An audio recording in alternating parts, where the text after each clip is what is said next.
Mi solidaridad también con lo que está pasando en la provincia y en el país, mi solidaridad con la familia y el sector social a quien Efraín representaba. Respaldamos y aceptamos todo tipo de manifiesto, de protesta que sea justa y que sea con responsabilidad y que desde luego se acoja a los derechos constitucionales. Las protestas son derechos constitucionales, pero también rechazamos nosotros de manera absoluta todo tipo de violencia y vandalismo. Con esto queremos conocer quiénes están atrás de ello, quiénes son esas personas infiltradas que están eh, haciéndose pasar o queriendo representar a un sector social de pueblos, nacionalidades indígenas acá en la provincia de Imbabura. Repito, rechazamos todo tipo de violencia, todo tipo de vandalismo, conscientes de que cada acción tiene una reacción, conscientes de que los niveles de respuesta son acorde a los niveles de amenaza y los niveles de riesgo. Pero cuando estos niveles de amenaza y estos niveles de riesgo son minimizados, son reducidos, existen protocolos de procedimiento. A título personal, rechazo en absoluto el procedimiento dado por representantes de las Fuerzas Armadas cuando ya el riesgo lo tenían reducido, cuando ya el riesgo lo tenían minimizado y aún sobre ello pues atacaron y se fueron inclusive contra la persona que estaba auxiliando en ese entonces a la víctima. Esos actos de violencia, esos actos de extralimitaciones en los procedimientos se rechaza de manera absoluta. Sí, tiene que existir responsabilidades en ello, pero también rechazamos del otro lado el tipo de vandalismo, el tipo de violencia que se está dando por quienes están haciéndose pasar por comuneros, por quienes ya están haciéndose pasar por representantes del sector indígena. Vemos que existe armamento artesanal en el que están también combatiendo y hay una pelea de pueblo contra pueblo, ¿no? Policía, militares contra comunidades indígenas. Pablo, hay reacciones que, por ejemplo, la ciudadanía, al igual que lo que manifiesta usted y manifestamos en este medio de comunicación, hay libertad del derecho a la protesta. Lo que no se admite y que lo mismo ha pasado en Otavalo y en todas las ciudades de la provincia de Imbabura es que se agreda y se enfrente pueblo contra pueblo. La gente quiere trabajar. Mire usted, vamos más de 8 días en donde los negocios prácticamente han paralizado su actividad económica. La gente reclama, hay pérdidas, por ejemplo, en el sector lechero, que son graves, de acuerdo a lo que acabamos de escuchar. No hay libre circulación, no hay combustible, no dejan abrir los almacenes. ¿Por qué esa violencia desatada? Porque siempre llegamos a la misma conclusión, que hay infiltrados. Pero la pregunta es, ¿y quiénes son estos infiltrados? ¿Cómo es que en una protesta tan grande no pueda la misma sociedad, los mismos manifestantes, tomarlos a estas personas infiltradas que causan desmanes en toda la provincia? Qué importante esto, Rubencito. Mis derechos culminan cuando empiezan los suyos. No podemos nosotros privar los derechos al trabajo de otros ciudadanos, privar ese derecho al libre tránsito y al libre tráfico en la ciudad, en la provincia y en el país. Mis derechos terminan cuando empiezan los suyos. Es así que efectivamente dentro de la misma sociedad se debe identificar quiénes están atentando contra el pueblo, quienes están yéndose pueblo contra pueblo, quienes están manifestándose de esa manera que no está legalmente en la Constitución, ¿no? En la Constitución permitida, pero para eso debe existir un camino en el que la misma sociedad pueda identificar y no tapar, no alcahuetear, no solapar. Estos ciudadanos deben ser identificados y estos ciudadanos son los que deben ser aprendidos para poder ser judicializados. Ahora tenemos un sinnúmero de detenidos que esperamos que la justicia singularice las evidencias y los antecedentes para ser juzgados, ¿sí? No pueden estar todos dentro de un mismo saco, ¿sí? Que singularice las evidencias y los antecedentes para ser juzgados. Eso es importantísimo, que se hable con justicia, se hable con cifras, se hable con antecedentes, y desde aquí también pues se empieza a abrir un camino y pasos para el diálogo, un diálogo que desde luego tiene que ser sin condiciones. Mire usted que las redes sociales quizás es un tema que ha dado mucha información en estas últimas manifestaciones, lo que usted acaba de descifrar, la violencia con la que es agredido la persona que trataba de ayudarle a Efraín Fuertes. O sea, eso está en video. Un señor que iba con una especie de lanza pinchando todas las llantas. También está captado. La imagen del individuo está muy clara. O sea, esto para la policía no debe ser, ni para el ejército debe ser tan difícil dar el paradero en ciudades tan pequeñas, porque no estamos hablando que ciudades son tan grandes como para poder no identificar quiénes son las personas que están causando estos desmanes. El presidente de la República fue con un convoy humanitario, delegados de la Unión Europea, también estuvo un delegado italiano, un de la embajada italiana y otras autoridades. ¿Qué es lo que pasó en esta reunión que se dio el día de ayer justamente en la provincia de Imbabura, Pablo? ¿Qué es lo que se conoce? Porque fue una reunión toda la mañana, toda la tarde y gran parte de la noche. ¿Qué conclusiones sacaron con las autoridades? Se estaba pensando incluso tener un diálogo que se pueda abrir con las comunidades, con los comuneros, con los manifestantes para encontrar acuerdos. ¿Qué es lo que ha pasado? En el primer punto, la persona que actúa de manera vandálica acá en la localidad está plenamente identificada. Sabemos de quién se trata. Esperemos que las instituciones de orden, control, respuesta y la ley, y quienes representan a la ley, tanto fiscalía, no se hagan de la vista ciega. Sabemos de quién es, sabemos a quién representa. Esperemos que se tome acciones sobre esta persona. Las acciones también que esperamos que se tomen sobre los militares que actuaron extralimitadamente en el procedimiento donde Efraín fallece.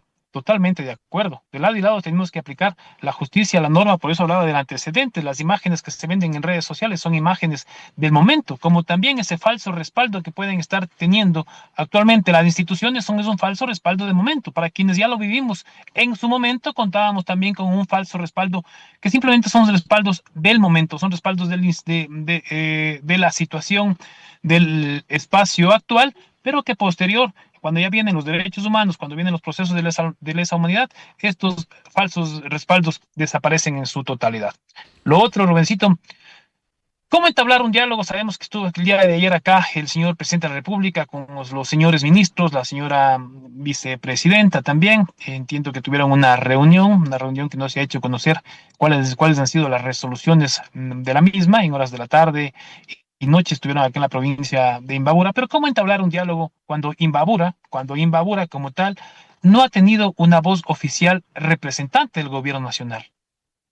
3 gobernadores en 5 días, al primero un cambio repentino, el segundo un silencio total en su permanencia de 3 días, y esta tercera señora gobernadora actualmente en el cargo, con desconocimiento absoluto de lo que está pasando en la provincia. Entonces, no hay una voz oficial del gobierno nacional en la provincia de Imbabura que ha tenido que hacerse de acá, inclusive la señora vicepresidenta. Entonces, ¿cómo entablar un diálogo? ¿Cómo abrir ese paso, esos caminos del diálogo cuando no tenemos una voz oficial? Reiterando que este diálogo tiene que ser sin condicionamientos. Sin condicionamientos, los pasos a seguirse tienen que detallarse en la apertura del mismo.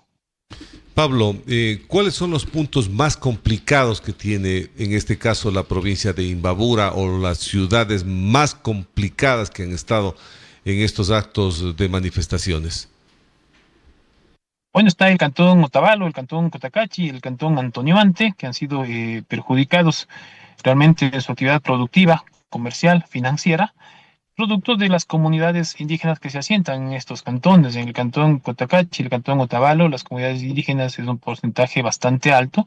En el cantón Antonio Ante hay un porcentaje que también representa a estos sectores que, repito, respetamos el derecho al manifiesto, a manifestarse, a la protesta, que es constitucionalmente un derecho de cada uno de los ciudadanos, pero que actuemos como tal, como ciudadanos y no como habitantes. Quienes están actuando como habitantes infiltrados en estas protestas, efectivamente hay que tratar de identificarlos. A muchos de ellos ya se los ha identificado y esperamos que las autoridades, las instituciones sean efectivas en tomar acciones sobre ellos.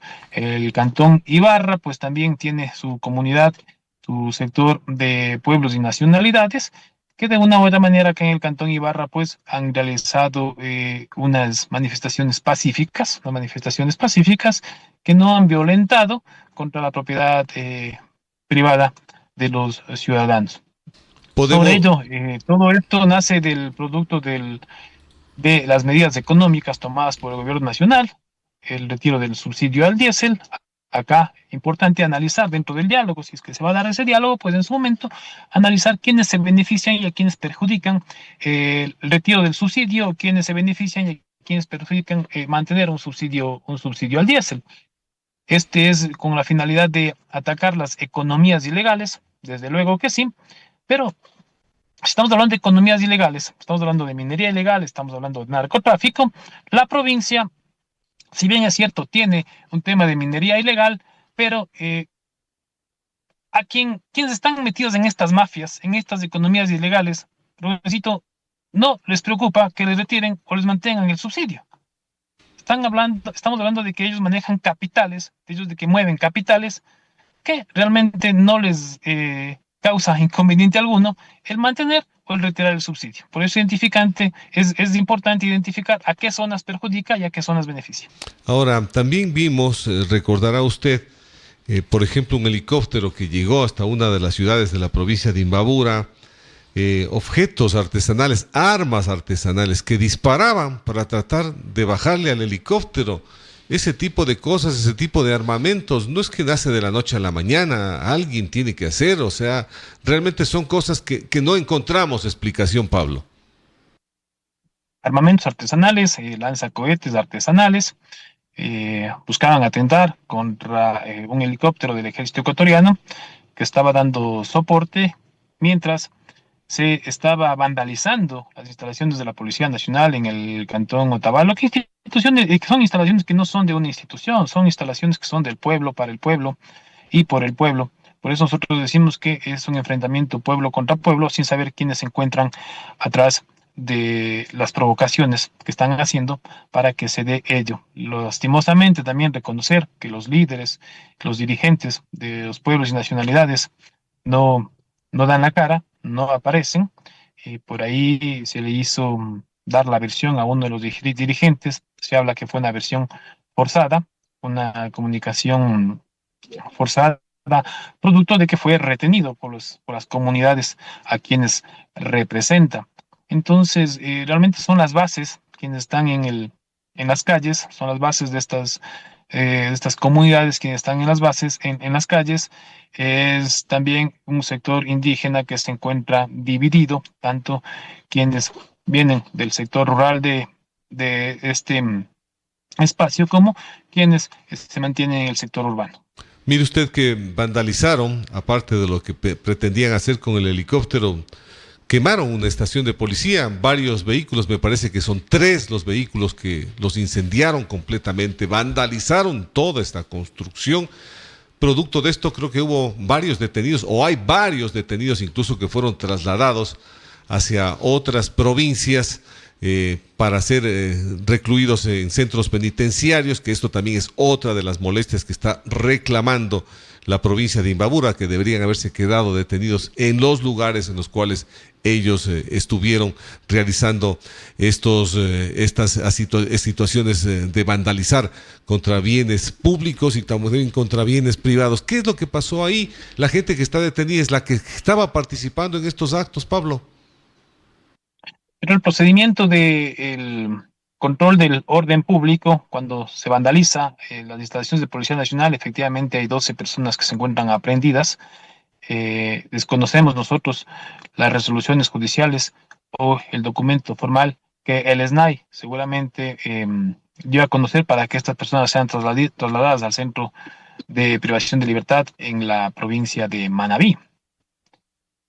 A título personal y con conocimiento de la causa, considero dos cosas.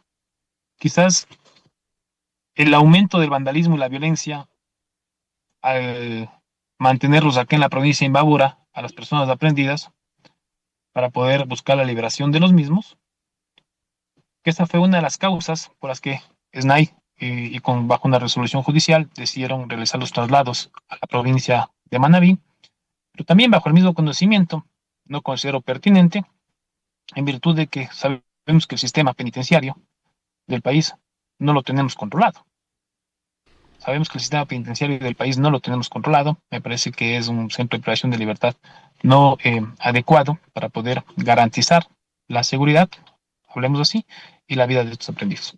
Se mencionó también el día de ayer por parte de las autoridades que hay militares detenidos que no saben qué es lo que ha pasado. Me parece que son 17 los militares que dicen que fueron detenidos. ¿Se conoce por parte de ustedes en dónde están estos militares?